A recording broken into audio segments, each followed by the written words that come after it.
Okay, it is halftime. The Browns are losing. It's not looking good. It's currently 21-12. Listen, the reality is Baker Mayfield's playing his way out of Cleveland. And he's playing his way out of Cleveland fast. Andrew Berry said in his press conference a couple weeks ago, whenever it was, that they're expecting him to play his best football in the last 5 games, whatever it was. 3 interceptions in the first half is horrible. Baker Mayfield will not be a Cleveland Brown very soon. Very, very soon. It's just frustrating. And this is my problem with Baker. It's literally not the fact that he's not got NFL talent, arm wise, whatever. He's got a strong arm. He's accurate when he's at his best, but he does not know when to throw the football and when not to. It is the biggest, most frustrating problem. But nevertheless, let's go over. I got some first half notes here. Before I do that, I should say we're going to be doing a post game one of these as well. So stay tuned for that. First half notes. Chubb screen to start off the game. Very good gain on that. Chubb looked angry. I mean, he is running the football like he didn't get what he wanted for Christmas. I mean, he has been playing incredible every time the ball's in his hands. I don't know why we don't put it in his hands more. Merry Christmas, Joe. Nick Harris at center, I think, is looking pretty good. It seems like he's holding his own. There's a couple times where he's pulled or he's, made some pretty good holes run blocking. So far, Nick Harris has looked really good, which is great for the Browns because, long term, he could potentially be a solution there at center. That's why they drafted him. So Nick Harris early has been good. Jarvis Landry early has been pretty good. They've been getting him the ball a lot, which is good to see because, it seems like he's not been getting involved. So it's good to see that. Chubb scores the touchdown. We missed the kick. We need a kicker desperately, like desperately. I don't know how. I understand that it's not easy to make kicks in the NFL, but how can you miss an extra point? Like, this is his first kick for the Browns ever. I'm not even going to try to pronounce his name, and you miss it. I think we knew from then things weren't going to be great. Denzel Ward's been playing really good. I know Devontae Adams had a great catch on him down the sideline, but other than that, I thought Denzel Ward has been playing pretty well. And then you had the bad play call from Stefanski, passing out of the end zone, literally Baker in the end zone, throwing the football, which is always a bad idea. So he throws the pick to I don't even know who it was, but he was throwing to DPJ. They missed a defensive holding call or pass interference, whatever you want to call it. So that was bad. That really hurt us a lot. Then from there on, terrible zone defense, Packers score. If you looked and paid attention, Aaron Rodgers easily knew what we were doing defensively. I mean, he changed the routes as soon as he's seen it. And it was easy to tell that that was going to be a touchdown because, I mean, as soon as you saw the zone defense, all of our DBs are basically in the end zone. And I understand trying to keep stuff in front of you, but, I mean, that was just pathetic. So then the Browns go for it on 4th and short. DPJ makes a good catch. Matt LaFleur has a terrible challenge. I don't know what he saw or whoever told him to throw the challenge flag. That was just horrible. I don't know what they were doing there. So the Browns convert. Higgins has some pretty good plays today. I have written down here. Higgins gets the ball thrown to him, catches it, ... rare. So, yeah, Rashard Higgins getting involved, a little bit of a flashback from a couple years ago. Like I said, Chubb's running mad. Doesn't make sense to me why we're not getting him the ball more. There was a missed face mask call on Baker when he was sacked.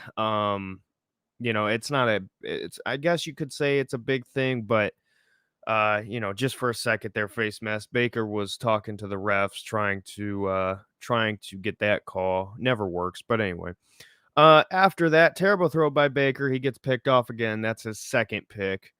Again, just horrible. Like I said, he doesn't know when to throw the ball. He doesn't know when not to. It's a major problem. Rodgers converts a big time throw downfield and he's limping. This has been a story throughout the game. We'll see if it comes up more later. Aaron Rodgers dealing with the broken toe.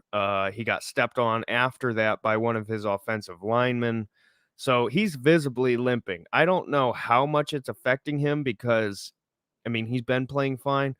There was a time immediately after that where he could barely even hand the ball off, but ever since then, he's been good enough to keep playing. But that's something to keep an eye on heading into the second half. Um, and then the Browns bring an all-out blitz. Devontae Adams wide open for the touchdown. Why Richard LeCount was guarding Devontae Adams makes no sense to me at all. If somebody can explain that to me, please do. You got a 6th-round draft pick out there, rookie, guarding the best receiver in the NFL. It doesn't make sense. If you're gonna bring an all-out blitz like that, I have no problem. Put Denzel Ward on Devontae Adams or somebody. Drop back. I mean, you cannot let that happen. I don't understand that. Jarvis Landry then, reliable again, comes up with a big catch. Touchdown to Harrison Bryant. Nice to see him getting involved.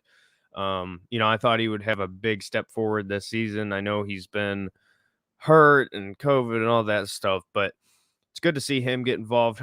Great catch by Rashard Higgins, 3rd and 16, 3rd and 17, whatever it was. Baker, hits his reliable receiver, and it worked. So that was about the last good thing. Baker then went on to throw the pick, which would be his 3rd pick.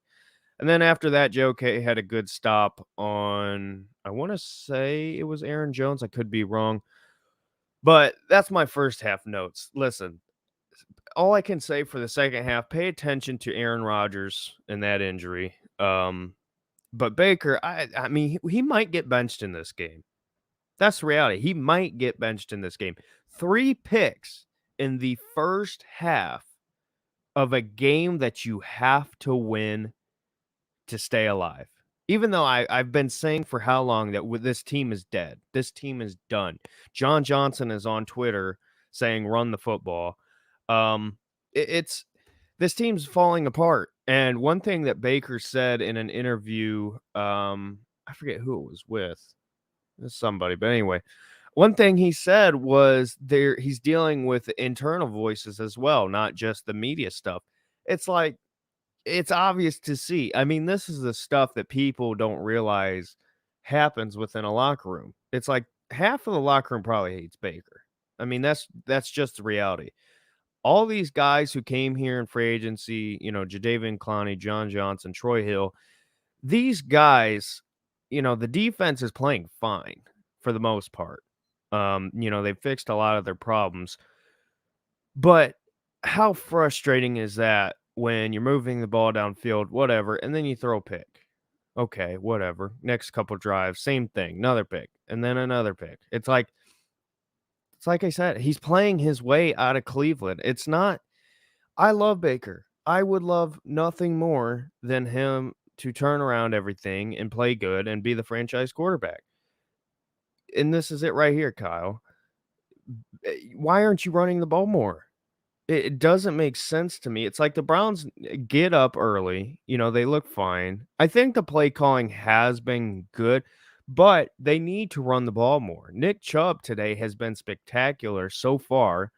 Dearness Johnson even has had some pretty good carries. Why aren't you running the football more? It just does not make sense to me, especially when you have a quarterback right now who's playing horrible.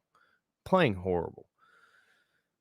It's just very frustrating. I don't know. I really don't know because Case Keenum's not the answer. Nick Mullins looked fine, but Baker right now, originally I thought they were going to let him play out next year on the 5th year.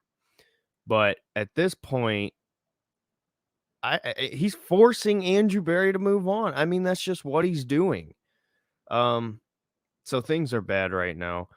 But with that being said, halftime, it's 21-12. Browns are not gonna win this game. I just it's not gonna happen. Unless Aaron Rodgers somehow gets knocked out of this game, which obviously I'm not rooting for anybody to get hurt. Um, but I mean, he is just so ahead of everything this defense is doing. Um, Analytics, they don't run until yeah. Well, I don't know if it's that. I think it's just Kevin Stefanski is a very ego-driven play caller. And people don't realize that. Just because in the past we've had ego head coaches who show their ego, Kevin Stefanski doesn't really show it, but he shows it in his play calling. He's very stubborn. Um, best running in the game? It's underused. Baker's awful. Don't let him. Yeah, I don't. He might be back next season because he is on the 5th year, but they're definitely going to bring in somebody. I don't know if it's in the draft. I don't know if it's free agency. I don't know. I genuinely don't know. They might trade for somebody, but Baker is not going to be the for sure starter next year. And I think that is just the reality of what you've seen this season. And yeah, there's plenty to blame. It's not that, but there's just so much that has gone wrong. Um, whoops. LaFleur needs to pull him. He won't. And like Kyle says here, Rodgers won't let him. The only way he gets pulled is if the Packers get up a couple more scores and it's just not looking good for Cleveland. That's the only way he gets pulled. Um, I don't see that unless he gets stepped on again or something like that, which is always possible. Um, and that's the thing. I don't know if you guys saw, but Myles Garrett, I guess, hit him or something or other, and then he was over talking to him. The big one was Rodgers' teammate. Full on stepped on it. And you know what? Partially it's Aaron's fault. He stood there. Um, but it is what it is. But anyway, so yeah, with that being said, there's your halftime thoughts. I'll be here after the game doing a StreamYard. Hopefully some people will jump on and join. If not, it'll just be me, whatever. But yeah, I mean, sucks watching your team get beaten this bad. I guess the score's not that bad, but trust me, it's not good. And it's only going to get worse. I don't see how this gets better because your quarterback's an idiot, and that's the reality. So, but anyway, with that being said, I'll see you guys after halftime when the game's over. I have it posted.